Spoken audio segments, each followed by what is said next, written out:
வர வேண்டியது mind clarity, எந்த எக்ஸாமுக்கு படிக்க போகிறோம் அப்படிங்கிறது. அதுக்கப்புறம் அதுக்கான சிலபஸ். அந்த சிலபஸை டவுன்லோட் பண்ணதுக்கு அப்புறமா அப்படியே வேலை முடிச்சுட்டா அப்படின்னு கேட்டால் அப்படி கிடையாது. சிலபஸை அட்டை அப்படியே படிச்சிடணும், மனப்பாடம் பண்ணிடணும். ஏன்னா சிலபஸ் தான் ரொம்ப ரொம்ப முக்கியமானது.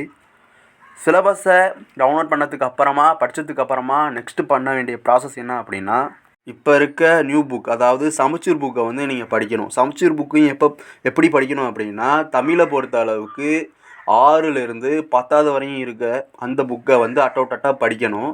11th 12th புக்கை வந்து சிலபஸ் அடிப்படையில் டாபிக் வைஸாக படிக்கணும். இதே ஜிகேயை பார்த்தீங்க அப்படின்னா, எல்லாத்தையும் ஃபுல்லாக படிக்காமல் சிலபஸில் என்ன டாபிக் இருக்கோ அது எங்கே ஸ்கூல் புக்கில் இருக்குது அப்படின்னு பார்த்து அது ரெண்டையும் கம்பேர் பண்ணி அப்படி ஜிகேக்கு படிக்கணும். ஆனால் தமிழை பொறுத்த அளவுக்கு 6 to 10th அட்டை படித்து தான் ஆகணும். அதில் சிலபஸ் வைஸாக எடுபடாது.